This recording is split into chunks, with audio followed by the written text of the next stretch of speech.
Assalamualaikum warahmatullahi wabarakatuh, Ibu. Waalaikumsalam warahmatullahi wabarakatuh. Ada apa? Ya, sebelumnya saya minta maaf Bu, ini sudah mengganggu waktu istirahatnya Ibu dan datang ke sini juga sudah bikin janji terlebih dahulu ke Ibu kan. Begini Bu, saya ingin mewawancarai Ibu terkait dengan tugas saya sebagai calon guru penggerak angkatan 11, yaitu tugas demonstrasi kontekstual modul 3.1.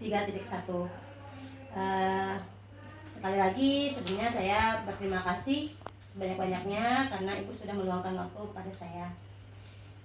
Baiklah Bu, saya ada beberapa pertanyaan sedikit untuk Ibu mengenai pengambilan keputusan yang sudah Ibu terapkan selama Ibu menjadi kepala sekolah. Untuk pertanyaan yang pertama ya Bu ya, kita mulai ya. Yang pertama, bagaimana Ibu dapat mengidentifikasi kasus-kasus yang merupakan dilema etika atau bujukan moral? Maksudnya itu mengidentifikasi kasus, apakah itu kasus antar guru atau antar anak-anak? Semuanya Bu. Selama Ibu menjadi kepala sekolah, kasus-kasus yang Ibu temukan untuk dilema etika dan pengambilan keputusannya bagaimana? Oke ya, jadi cara saya mengidentifikasi kasus yang sering kami terima di TK kami, baik itu kasus guru maupun kasus anak-anak. Terlebih dahulu ibu akan mencari fakta atau kasus tersebut ya. Jadi kasus itu tentang apa, kita cari dulu ya, cari informasi dulu. Kemudian baru kita susun dengan pernyataan-pernyataan masalahnya, masalah apa tentang kasus itu, baik itu kasus sesama guru maupun dia kasus sesama anak-anak yang ada di TK, ataupun juga bisa kasus bersama wali murid. Seperti itu ya Bu ya, bagus sekali Bu tindakan Ibu. Terus selama ini bagaimana Ibu menjalankan pengambilan keputusannya di sekolah, terutama untuk kasus-kasus di mana ada dua kepentingan yang sama-sama benar atau sama-sama mengandung nilai kebajikan? Ya, ibu menjalani atau mengambilkan keputusan tentang kasus tersebut dengan cara mengumpulkan ya, baik itu guru maupun wali murid maupun anak-anaknya itu sendiri. Nah, kemudian kita dengan cara musyawarah ya, untuk mencapaikan mufakat supaya kasus itu tidak terlanjur panjang, tidak berlarut-larut ya. Bu. Kemudian kita ambil pertimbangan dampaknya ya. Kalau memang kita cukupkan sampai di situ dengan musyawarah, ya kita cukupkan. Tapi kalau mau diperpanjang, ya kita ambil solusinya bagaimana supaya tidak diperpanjang. Seperti itu ya Bu. Terus bolehkah Ibu memberikan langkah-langkahnya atau prosedur seperti apa yang bisa Ibu lakukan selama ini? Ya, kalau saya sendiri untuk mengambil keputusan dari kasus-kasus tersebut ya, saya memberikan peraturan-peraturan terhadap guru, wali murid dan anak. Itu juga kan kita sudah mempunyai kesepakatan, baik itu sama guru, baik itu sama anak maupun sama wali murid. Itu yang terutama kami laksanakan di sekolah kami. Itu langkah-langkah pertama ya Bu ya, untuk menerapkan nilai-nilai kebajikan yang ada di sekolah Ibu ya. Terus hal-hal apa saja nih Bu yang selama ini Ibu anggap efektif dalam pengambilan keputusan pada kasus dilema etika? Yang kami ambil itu misalnya nilai-nilai kebajikan universalnya. Ya. Contohnya Bu? Contohnya misalnya anak-anak tadi mempunyai permasalahan dengan anak yang lain sehingga kedua orang tuanya ikut-ikutan dalam permasalahan kasus tersebut. Nah, saya sebagai kepala sekolah harus mencari jalan penyelesaiannya supaya anak dan wali murid tersebut bisa berdamai dan bisa menyelesaikan masalahnya juga ya Bu. Terus hal apa saja Bu yang selama ini merupakan tantangan terbesar bagi Ibu dalam pengambilan keputusan pada kasus-kasus yang sudah pernah terjadi? Ya, tantangan yang terbesar kalau di lingkungan sekolah kami itu ada orang ketiga biasanya. Ada pihak ketiga Iya, ya, Bu?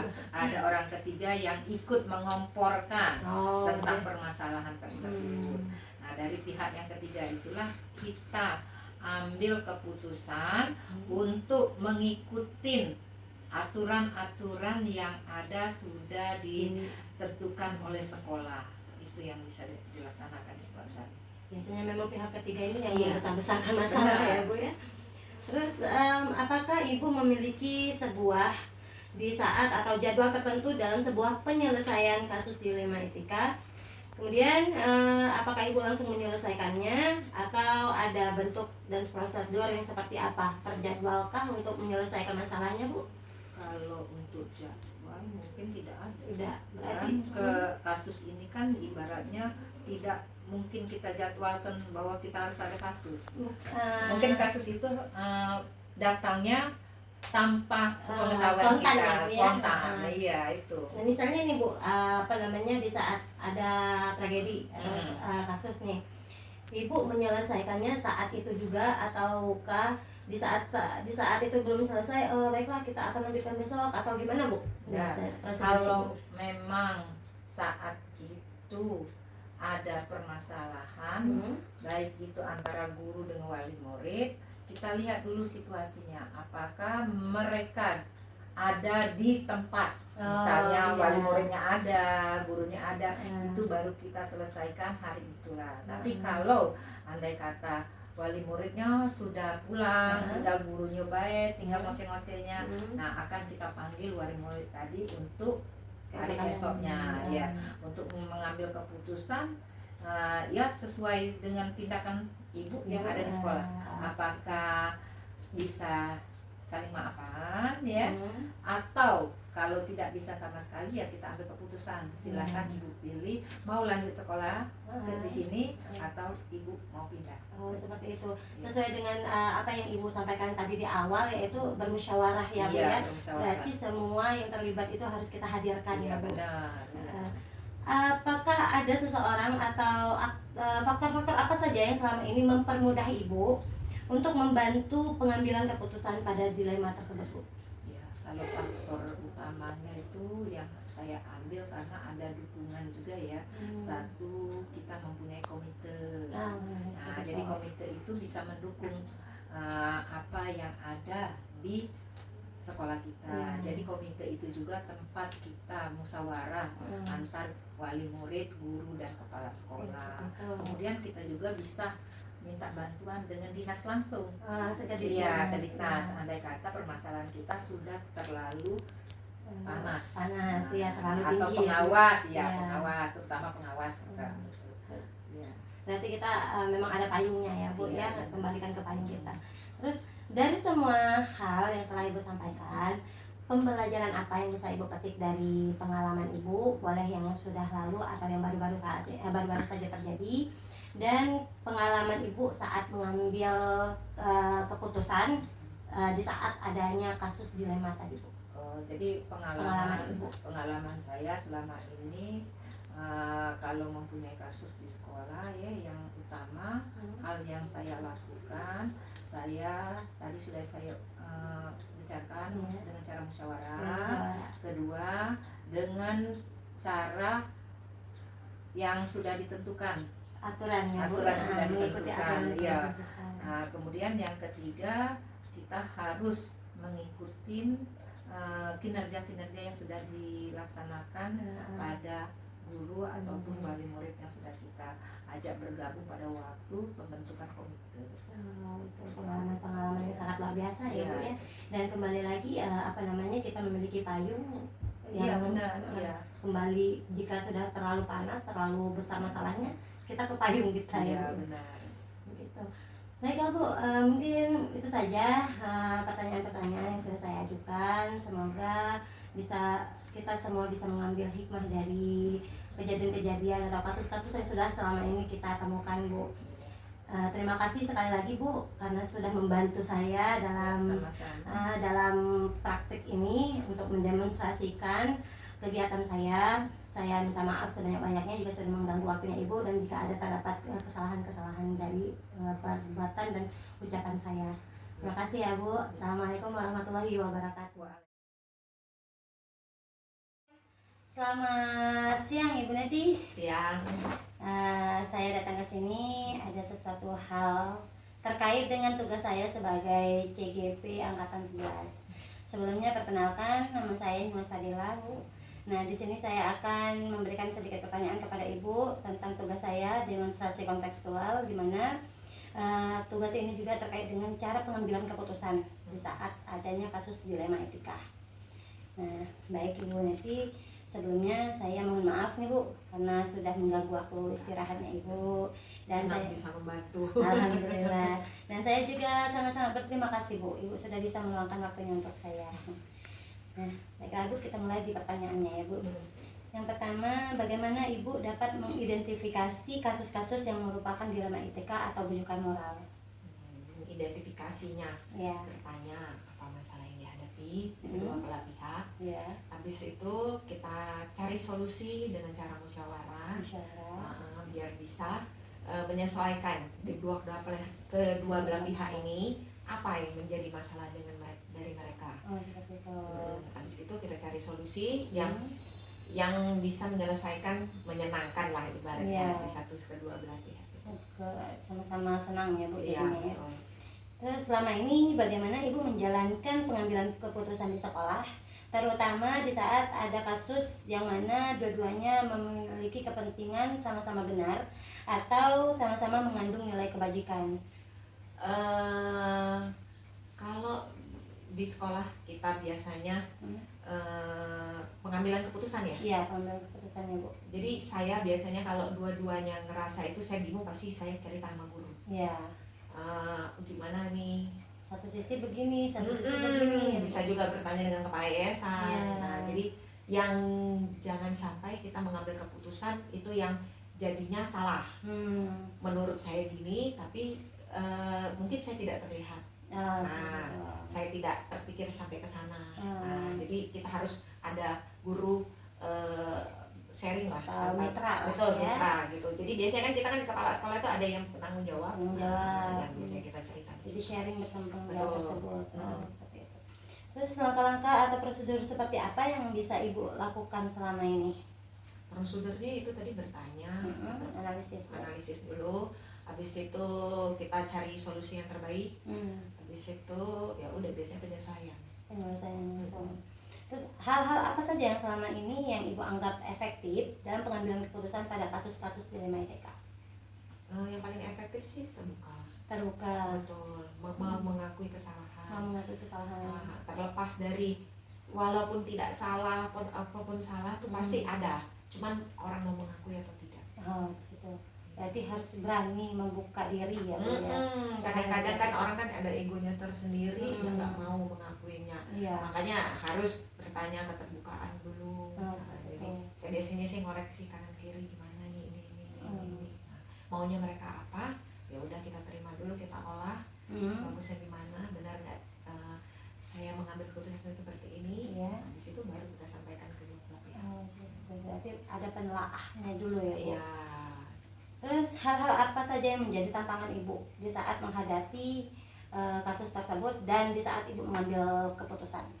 Satu, kadang-kadang kita orang yang menghadapi masalah itu percaya atau tidak dulu dengan kita. Kepercayaan. Betul. Makanya saya harus bisa mengambil kepercayaan dia. Begitu. Nah, karena kadang kalau nggak itu nggak bisa menyelesaikan masalah. Itu merupakan tantangan terbesar kita ya. Iya, betul. Kadang-kadang di satu sisi mungkin sekali masalah percaya, tiba-tiba ada lagi.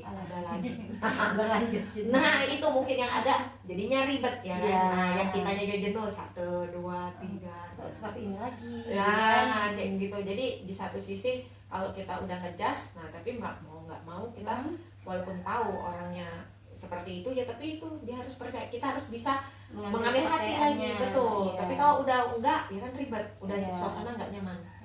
Betul. Berarti namanya kepercayaan di awal berarti lebih diutamakan ya Bu ya. Dengan seiringnya itu kan walaupun dia awalnya percaya, mungkin keluhannya lagi. Nah jadi makanya harus langsung diselesaikan Langsung ya. diselesaikan ya.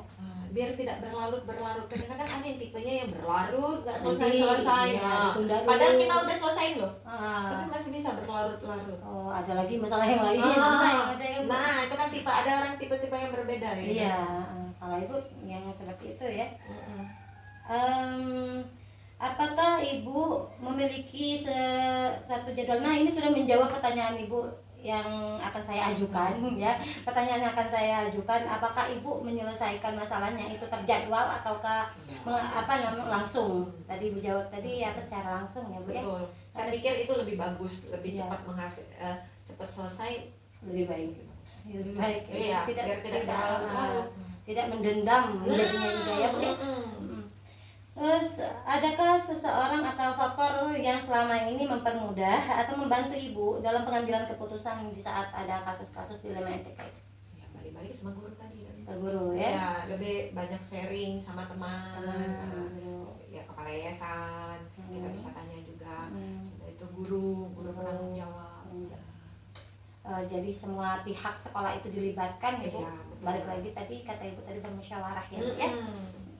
Terus dari semua hal yang sudah ibu sampaikan nih, pembelajaran apa yang dapat ibu petik di saat ibu mengambil pengalaman-pengalaman ibu dalam mengambil keputusan? Yang pertama itu tadi keterbukaan, mau mengakui kesalahan. Jadi kita jangan sampai balik-balik saya sebagai kepala sekolah. Jadi saya yang bertanggung jawab walaupun saya salah nggak salah, itu pasti salah. Ada keterledoran dari saya yang gimana. Biasanya itu memancing mereka untuk terbuka. Kalau saya udah minta maaf, biasanya oh ya memang gini. Nah, yang ininya juga gini. Nah kita cari solusi nih. Nah yang mana yang terbaik untuk ini biar kita bisa seiring sejalan. Tapi balik-balik kepercayaan dulu. Betul. Kadang-kadang kalau saya nggak bisa ambil hati dia, nah itu yang susah. Iya, sulit ya bu. Nah, Di mana-mana tempat memang kayak gitu. Nah benar, itu balik-balik. Nah kepercayaan. Tapi kalau saya 1 bisa, 2 kali bisa, 3 kali, mungkin udah luntur nanti kepercayaannya. Makanya saya nggak mau yang ada 1, ada 2, ada 3. 1 di sini. Langsung diberesin. Iya, langsung. Tidak berlarut-larut itu. Berarti hikmah terbesarnya itu kita melapangkan diri, melapangkan hati dan membuka diri untuk saling percaya ya bu ya. Baiklah bu, mungkin hanya itu saja pertanyaan yang saya ajukan. Saya mohon maaf sekali lagi sudah mengganggu waktunya ibu, dan terima kasih bu dari pengalaman ibu, dari penjelasan ibu juga saya mendapatkan hal-hal baru nih. Hal-hal baru di mana harus membuka diri, saling percaya, mengambil kepercayaan membuka diri dengan arti agar orang percaya. Nah, orang berani terlepas dari itu semua, mereka percaya dengan kita, dan kita juga di saat kita mengambil keputusan itu harus berani mengakui kesalahan kita juga ya bu ya, merendahkan diri sesaat maksudnya ya, biar kita tahu ya biar kita tahu itu berarti memancing dulu ya. Seperti itu ya, itu jadi pelajaran juga bu untuk saya ke depannya. Semoga juga saya bisa menerapkan apa yang hal baik yang ibu beritahu. Mungkin itu saja ibu pertemuan kita kali ini. Terima kasih, selamat siang ibu. Ya. Assalamualaikum warahmatullahi wabarakatuh. Waalaikumsalam warahmatullahi wabarakatuh. Apa kabarnya pada hari ini? Alhamdulillah baik. Alhamdulillah. Begini Pak, saya mau datang ke sini itu memenuhi tugas saya di modul 3.1 ini, demonstrasi kontekstual, yang mana saya sebagai calon guru penggerak angkatan 11 Pak. Ya, di sini saya bertugas untuk mewawancarai Bapak tentang pengambilan keputusan di saat adanya dilema etika. Mohon maaf sebelumnya saya sudah mengganggu waktunya Bapak, dan saya juga berterima kasih atas luangnya waktu Bapak untuk saya. Baik Pak, saya akan bertanya di bagian pertama, bagaimana Bapak mengidentifikasi kasus-kasus yang merupakan dilema etika atau bully kameral? Untuk dilema etika itu kami menganalisis dulu suatu permasalahan apabila di dalam sekolah ini adanya laporan. Jadi tidak bisa ngambil keputusan itu secara pihak atau secara sepihak, atau ngambil keputusan itu secara tidak adil, karena kami tidak ingin merugikan pihak satu dengan pihak dua. cara ngambil keputusannya. Bolehkah Bapak memberikan contohnya, Pak? Boleh yang sudah pernah terjadi yang dahulu atau yang baru-baru terjadi? Sebenarnya permasalahan-permasalahan di sekolah ini namanya anak-anak masih tingkat MI madrasah ini sebenarnya itu iseng-iseng. Contoh misalkan anak-anak lagi duduk di bangku, kadang ditarik bangkunya, itu kan bisa nyebabkan kepatalan, nggak bisa jadi memar dan lain-lain. Nah, cara kami ngambil keputusan yang pertama kami menanyakan pokok yang pertama itu wali kelas. Wali kelas itu ujung tombak kami mengetahui kondisi anak yang ada di dalam kelas itu. Setelahnya adanya itu kami selaku pihak sekolah mengidentifikasi atau menganalisis apa sih penyebabnya. Kalau benar-benar ini fatal, kami panggilkan orang tuanya, kami musyawarahkan mana yang baik dan mana yang kurang baik. Kami jelaskan, tapi kami mengambil keputusan itu dengan secara adil. Yang salah tetap salah, yang benar tetap benar. Seperti itu ya Pak ya. Terus selama ini bagaimana Bapak menjalankan pengambilan keputusan di sekolah, terutama untuk kasus-kasus di mana ada dua kepentingan yang sama-sama benar dan sama-sama mengandung nilai-nilai kebajikan? Yang poin tadi ini sebenarnya sama pertanyaan. Iya. Setelah kami analisis, pasti ketawa di sana. Ibarat kata wong Palembang itu tidak ada asap tanpa api. Jadi permasalahannya itu pasti ada asap, adanya api. Nah yang terjadi itu pasti ada arang. Iya. Arangnya itu contohnya ibarat tuh yang bebala misalnya, itu pasti ada yang salahnya. Nggak mungkin mereka itu sama-sama benar, pasti ada pemicunya dulu. Nah pemicunya itulah kami mengambil keputusan gitu. Dengan nilai-nilai kebajikan yang ada ya Pak ya. Terus langkah-langkah atau prosedur seperti apa nih yang bisa Bapak lakukan selama ini Langkah-langkah untuk pengambilan keputusannya? Seperti yang pertama Bapak menganalisis dulu.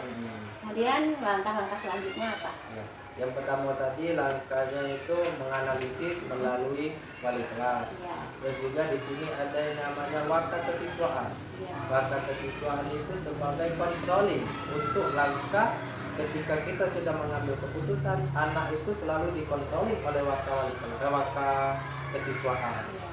Dia tidak mengulangi kesalahan-kesalahan selanjutnya.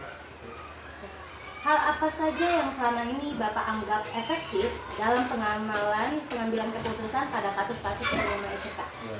Hal yang paling efektif yang pertama kami selalu khususnya di MI kan itu di kelas 4 sampai kelas 6 itu menerapkan yang namanya kurikulum lokal. Lokalnya itu contohnya seperti adab sopan santun. Adab sopan santun itu masuk dari kurikulum kami sebagai kurikulum lokal untuk mencegah anak-anak supaya tidak ada dilema etika, mulai dari moral itu mendidik anak-anak. Nah, jadi setiap per 3 bulan sekali kami evaluasi anak-anak itu. Bahkan sampai 1 bulan itu kami mengevaluasi kepada wali kelas. Karena wali kelaslah yang ujung tombak anak itu keaktifannya di kelas, anak itu tidak aktif, itu wali kelas yang mengetahui. Karena dia lebih dekat kepada anak. Itu yang lebih efektif dan Bapak anggap seperti itu Pak ya. Terus hal apa saja yang selama ini merupakan tantangan dalam pengambilan keputusan pada kasus dilema etika yang terjadi? Tantangannya kalau di madrasah ini sebenarnya kadang orang tua yang mempermasalahin anaknya menjadi besar. Itu tantangan. Ya, padahal anaknya itu istilah itu sudah temenan, orang tuanya masih berantem. Itu kadang menjadi tantangan terbesar kami yang merusak ukhuwah Islamiyah, bisa memutus silaturahmi antar sesama wali murid. Itu menjadi, makanya kami menganalisis, kami mengidentifikasi, setelah itu kami musyawarahkan untuk jalan yang terbaik agar mereka tidak, untuk santri tidak adanya masalah berkelanjutan, untuk wali santri itu tetap istilah itu menjalin silaturahmi yang baik.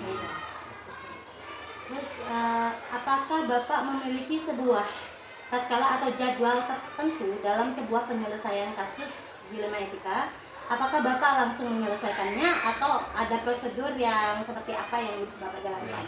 Untuk selama ini untuk jadwal kami belum ada.